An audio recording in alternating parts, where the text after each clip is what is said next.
Monsieur le maire, bonjour. Bonjour. Les vacances d'été donc approchent, nous sommes en juillet. Est-ce que le dispositif d'Aulnay Fête l'été est renouvelé encore cette année? Bien évidemment, Aulnay Fête l'été fêtera l'été sur 3 sites. Le canal de l'Ourcq et ses berges, bien entendu. Traditionnellement le parc Ballanger et enfin la ferme du Vieux-Pays. Alors dans quelques jours, on va arriver au 14 juillet. Cette année, il y a une journée très chargée, festive. Qu'est-ce qu'on peut dire sur cette journée? Comment ça va se dérouler? Ne jamais oublier la veille. Avant le 14 juillet, il y a le traditionnel bal des pompiers. Avec du succès On chaque est année. dans une fête, une commémoration. On peut célébrer nos pompiers, ces soldats du feu qui payent bien souvent de leur vie le fait d'aider les autres. Donc j'invite les Aulnaysiens et les Aulnaysiennes à ce bal traditionnel à la ferme du Vieux-Pays. On peut aussi regarder la télévision parce que c'est un défilé militaire. Et en même temps, à 10h30 aura lieu la cérémonie à Aulnay-sous-Bois de commémoration en présence des élus et d'associations militaires. Mais dès 14h, on fera la fête. Parce que la commémoration, c'est aussi la fête. Ce sont des jeux gonflables, ce sont des animations proposées ici même, au parc Le Ballanger, sur la thématique de la conquête spatiale. 21h30, un concert et bien sûr le traditionnel feu d'artifice à 23h. Alors ici, nous sommes en plein cœur de ce magnifique parc Ballanger. Alors il y a eu une polémique il y a quelques temps. Est-ce que vous pouvez nous en dire plus sur cette polémique qui a enflé sur la ville? Rappelez le contexte 2012, PSA ferme son usine sur le site qui porte le même nom. Ça devient une friche industrielle avec 0 emploi. 2014, je renoue le dialogue avec PSA pour se dire qu'est-ce qu'on fait de ces 180 hectares. 180 hectares, c'est plus grand que le quartier de la Défense. Énorme. Ouais. C'est énorme. Ouais. Qu'est-ce qu'on en fait? Une cité dortoir ou alors une friche industrielle? Non. J'ai envie que tous les Aulnaysiens et que tous les Aulnaysiennes en profitent, par des emplois et par de la vie. En 2017, la ville acquiert 107 hectares, puisque le reste est déjà réindustrialisé. Nous aurons plus de 1400 emplois en 2020, acquiert les 107 hectares restants pour dire Bocaux, sur 20 ans, ça va devenir un quartier. Et bien évidemment, la ville ne fait pas ça seule, elle fait ça avec l'État. Et l'État demande de saisir un urbaniste de renom pour dire voilà, dans 20 ans, ce sera ça. On se projette. Et dans ce projet, imaginé, proposé par l'urbaniste, il y avait d'énormes modifications du parc Ballanger parce qu'il prenait aussi en compte l'arrivée de la gare au rond-point de l'Europe. C'est la vision d'un urbaniste qui n'habite pas Aulnay, qui ne connaît pas l'attachement des Aulnaysiens et des Aulnaysiennes au parc Ballanger. Donc il nous a proposé une copie. Cette copie, on l'a mis à concertation, on l'a mis en discussion avec les associations, avec les réunions de quartier. Et bien évidemment, très vite, on m'a fait le retour, ça ne matche pas, ça ne va pas. Les Aulnaysiens, les Aulnaysiennes sont attachés à notre parc Ballanger et il ne faut pas y toucher. Eh bien c'est simple, moi en tant que maire, je suis là pour écouter les Aulnaysiens, les Aulnaysiennes. Donc le projet de l'urbaniste, il va être revu. J'ai demandé à cet urbaniste de revoir sa copie, j'en parlerai au conseil municipal pour dire on revoit la copie, on la repropose pour voir ce qui conviendra et bien évidemment, on ne touche pas au parc Ballanger. Donc aujourd'hui, rien n'est fait, c'est en attente. Alors, vous êtes maire depuis 2014. Quel est votre ressenti sur ce mandat qui vient de se passer?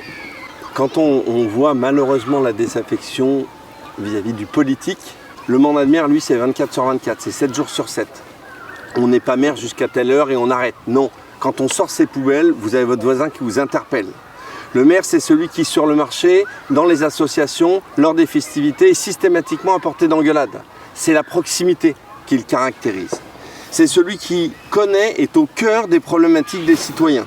C'est celui qui trouve des solutions concrètes à des problèmes concrets de terrain. On n'est pas dans le dogmatisme, on est dans le pragmatisme. Systématiquement, on revient à la réalité, on revient au concret. Gérer par pragmatisme, c'est pas être déconnecté. Je suis maire et donc on ne peut plus raisonner dès qu'on est maire en politicien faisant partie d'une chapelle ou d'un parti politique. Pour moi, un maire, il doit raisonner en tant que père de famille. qu'est-ce que je veux de bien pour ma famille, qu'est-ce que je veux de bien pour la ville, qu'est-ce que je veux de bien pour les habitants, les Aulnésiens, les Aulnésiennes. Finalement, qu'est-ce qui fait que j'ai envie en tant que papa que mes enfants puissent s'épanouir, puissent finalement trouver une crèche où ils seront bien, puis une école, puis un collège, puis un lycée, avoir un parcours ensuite d'étudiants, en même temps avoir de la culture, donc pouvoir exercer une activité culturelle, sortir en sécurité, faire du sport dans des bonnes conditions, et puis demain prendre des transports pour continuer ses études, revenir peut-être à Aulnay, trouver sa moitié et entamer un autre parcours. C'est ça finalement. Et le maire, il doit mettre en place les éléments pour que ça se fasse. Je le disais, créer des écoles et les entretenir, avec des crèches, susciter des emplois par le mot d'attractivité en faisant venir des entreprises, en faisant venir des commerces, en faisant venir un cadre de vie agréable avec des commerces de proximité, avec de la végétation, avec des rues propres et sûres, des logements pour tout le monde, quelle que soit sa catégorie sociale, quelle que soit la taille de la famille, traditionnelle, recomposée, célibataire, sans oublier nos seniors, parce qu'à un moment de la vie, on peut aussi poser la question de comment mieux s'occuper de nos seniors.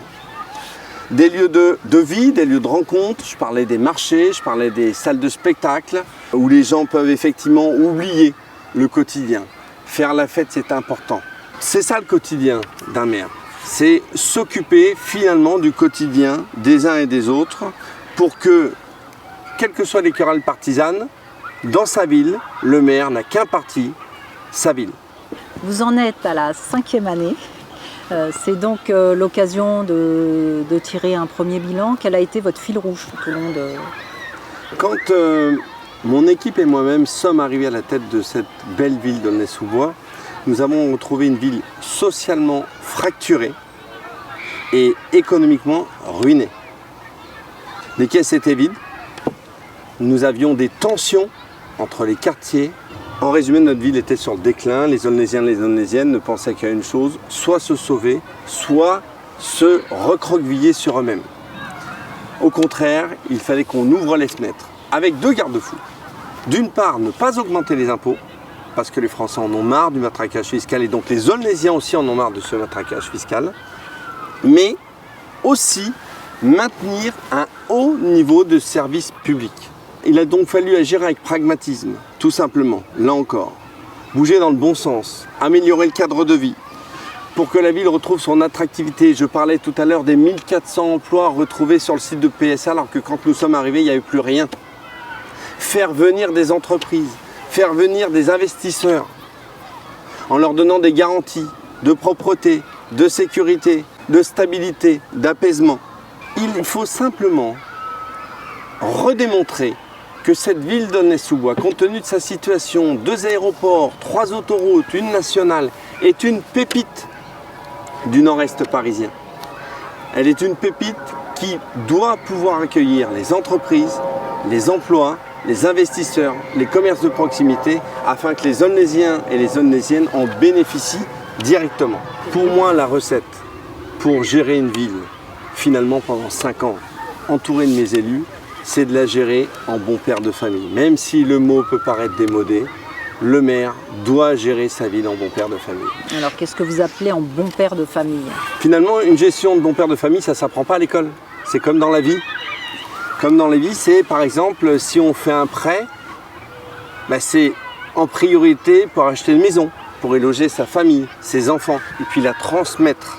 Ça paraît tellement simple que quand on regarde bien le fonctionnement de certaines villes ou du microcosme politique, bien souvent on préférait s'endetter, non pas pour faire des équipements, des gymnases, des écoles, ce qui reste, ce qui se transmet, mais bien souvent on s'empruntait pour saupoudrer, en particulier aux associations amies. Ça s'appelle le clientélisme. Mais nous on a choisi de revenir aux fondamentaux. Effectivement, oui, certaines fois on a emprunté. Parce qu'il fallait que la gare soit entièrement rénovée. Parce que la gare, c'est l'entrée d'une ville.